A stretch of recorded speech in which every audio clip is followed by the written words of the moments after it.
ભરૂચ નગર સેવા સદનના ward number 6 માં આવેલ 4 સોસાયટીઓમાં ₹1.73 કરોડના ખર્ચે નિર્માણ પામનાર સીસી રોડ અને પેવર બ્લોકના કાર્યનું ખાતમુહૂર્ત કરવામાં આવ્યું હતું। ભરૂચ નગરમાં છેલ્લા ઘણા દિવસોથી વિકાસ કાર્યનો ધમધમાટ જોવા મળી રહ્યો છે, ત્યારે મુખ્યમંત્રી સ્વર્ણિમ સડક યોજના અંતર્ગત ભરૂચ નગર સેવા સદનના વોર્ડ નંબર 6 માં આવેલ Radhakrishna society, Janakpuri society, Chitrakoot society અને પ્રસાદ સોસાયટીમાં ₹1.73 કરોડના ખર્ચે નિર્માણ પામનાર સીસી રોડ અને પેવર બ્લોકના કાર્યનું ભરૂચના ધારાસભ્ય રમેશ મિસ્ત્રીના હસ્તે ખાતમુહૂર્ત કરવામાં આવ્યું હતું। આ પ્રસંગે ભરૂચ નગર સેવા સદનના પ્રમુખ વિભૂતિ યાદવ સહિત સ્થાનિક નગરસેવકો અને આગેવાનો ઉપસ્થિત રહ્યા હતા।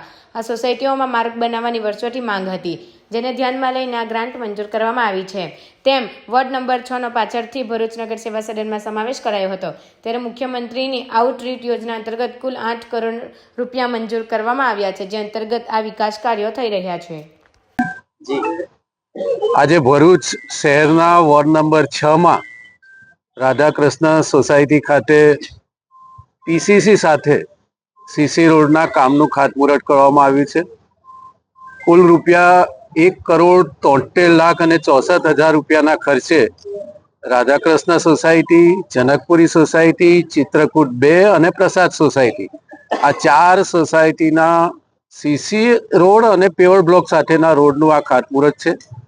રાજ્યના મુખ્યમંત્રી સ્વર્ણિમ સડક યોજના અંતર્ગત વોર્ડ નંબર 6 કે જે પાછળથી ભરૂચ શહેરમાં સમાવેશ કરવામાં આવ્યો છે, ભરૂચ શહેરના અન્ય વોર્ડમાં જે વિકાસ થયો છે એ વિકાસની સાથે પેરેલલ આ વોર્ડને લઈ આવવા માટે રાજ્યના મુખ્યમંત્રીએ આઉટગ્રોથ યોજના અંતર્ગત આ વોર્ડ નંબર 6 માં આપણને લગભગ 8 કરોડથી પણ વધારે રકમ ફાળવી આપી છે, જેમાંથી આજે આ 1,73,00,000 રૂપિયાના 4 સોસાયટીના રોડના કામનું ખાતમુહૂર્ત કરવામાં આવ્યું છે। ઘણા સમયથી આ 4 સોસાયટીના લોકોની આ વોર્ડના અમારા જે 4 સભ્યો છે, વિભૂતાબા, અક્ષયભાઈ, દાજી, અમારા હેમુબેન, વિશાલ, આ બધા સભ્યો દ્વારા પણ વારંવાર નગરપાલિકાને, ધારાસભ્ય, સંસદ સભ્યોને અને રાજ્ય સરકારમાં સતત રજૂઆતના કારણે આજે આપણે આ કામનું ખાતમુહૂર્ત કરીએ છીએ। આવતીકાલથી જ આ કામનો પ્રારંભ થશે।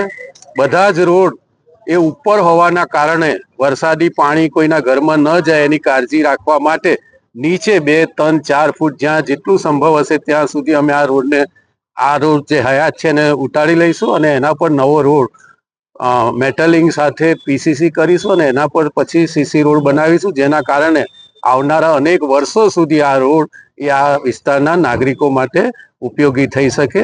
મોટી સંખ્યામાં 4 સોસાયટીના આગેવાનો આજે અહીંયા ઉપસ્થિત થયા છે। અમને આજે આ કામનું ખાતમુહૂર્ત કરતા 4 નગરપાલિકાના સભ્યો સહિત પક્ષના બધા જ આગેવાનોની હાજરી એ મને લાગે છે કે આ વિસ્તારના લોકો માટે આજે આ દિવસ એ ખૂબ આનંદ આપનારો દિવસ છે।